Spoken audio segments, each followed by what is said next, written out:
When Katrina hit in 2005, it didn't faze me one bit because New Orleans is known for hurricanes.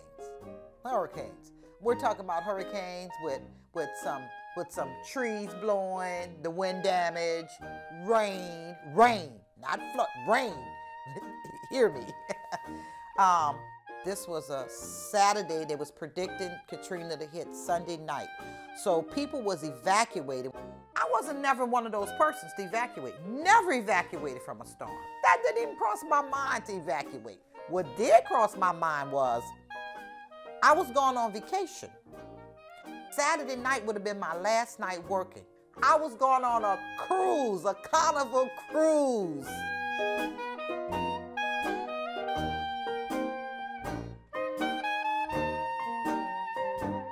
I woke up about 3 o'clock in the morning, and I looked out through my blinds, and I could see the wind and the rain, what I know, wind and rain. I go back to sleep. The next morning, my mattress is soaking wet. My mattress is soaking wet. So I wake up and I said, oh my God. And I look and I'm walking in water up to my knees. And I said, well, what I gotta do is I gotta pack.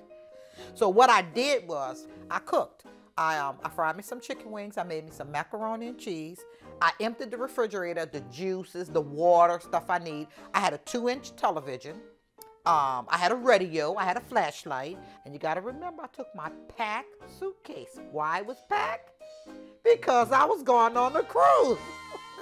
So I was okay. I was okay mentally. You know, I wasn't freaking out. By the time I got out the house, the water was up to my breast line.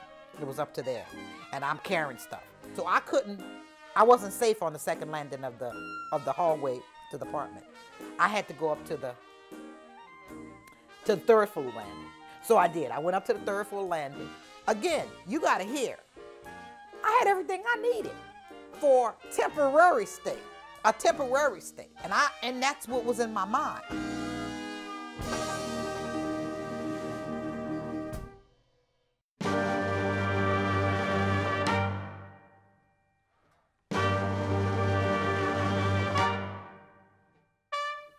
I'm in this hallway. First night, I'm still okay. Second night, it's okay. 3 days, I began to panic. The water was still rising. I'm on the 3rd floor. In my apartment building like this, I was the only one. Everybody else was gone. Now, you gotta remember, National Guard didn't come until 5 days of the storm. So I'm talking about the 4th day of the storm. You would see people in boats. You would see people passing in boats. And so I hollered out to a guy that was in the boat, and he came over there. I said, hey, I need to get out of here. I need to go downtown to where I work at. If you can get me downtown. He says, neighbor, I can't get you downtown, but what I can do is I can bring you some water, some stuff that you may need. And I cried. And I said, oh, that's not gonna do it. I need to get out of here. He said, but how you gonna get out? He said, look, let me go see if I can get some more help, and I'm gonna come back for you. He came back 5 o'clock that evening. He threw me a rope, I tied it to the banister, and I clammed out on this rope until the boat. And when I got in this boat, I just hugged this guy. Never seen him in my life. Oh, I was so glad to see him and feel somebody and stuff. We're talking about 4 days later.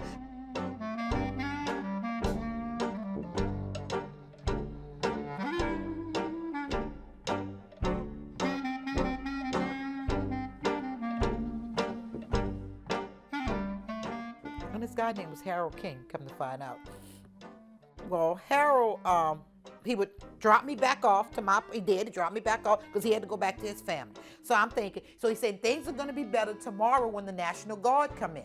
So anyway, I said, please come get me. And he had kept his word, he came and got me. So I goes back in my hallway, I have another night, this is the 5th day, and then what he used to do is, he'll come get me on the boat, and he used to bring me to a fire station where they had lower water, and they had a backup generator. So if I wanted to charge my phone, I could. Harold was like my protector, because when I wrote, because I journaled this, and when I wrote down, I said he was like an angel sent. He was an angel sent. I think about that sometimes. We're now into about 6 or 7 days into my my survival, my whatever you want to call it.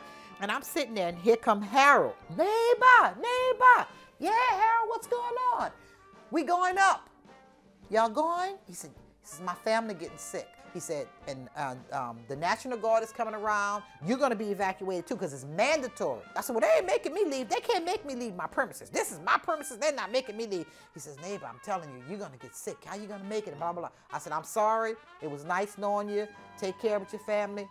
See you. Bye. And he did. He left. Well, the next morning, I freaked out because it wasn't no more Harold. It wasn't no more boat. It wasn't no more going to the National Guard. It was like, oh my God, I totally freaked out. I freaked out.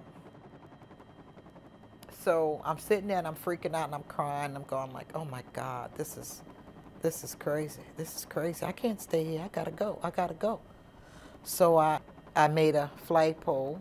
I took a broomstick and I took a pillowcase and I wrapped it around and I just began to wave it out my little attic window. And there come the National Guard. And I went up.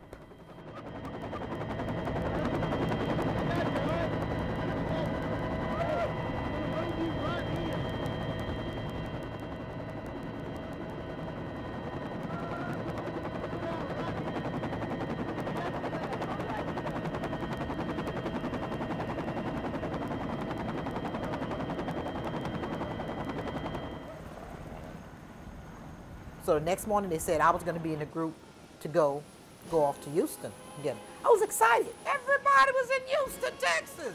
My friends, my family, my daughter. I was like, oh my God, I can't wait. I can't wait to get to Houston. So I'm in the international airport and the pilot announced I've got good news and I got bad news. He says, the bad news is we're not able to go into the state of Texas anymore. It's overcapacitated. We cannot bring any more survivors to Texas. But the good news is we're going to Washington, D.C. I cried. Washington, D.C.? That ruins my whole plans.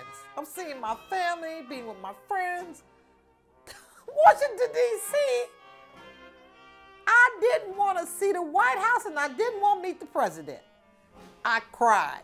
I just cried. I just couldn't imagine me being in Washington, D.C. But I did. And I can remember riding on the roads and the highway.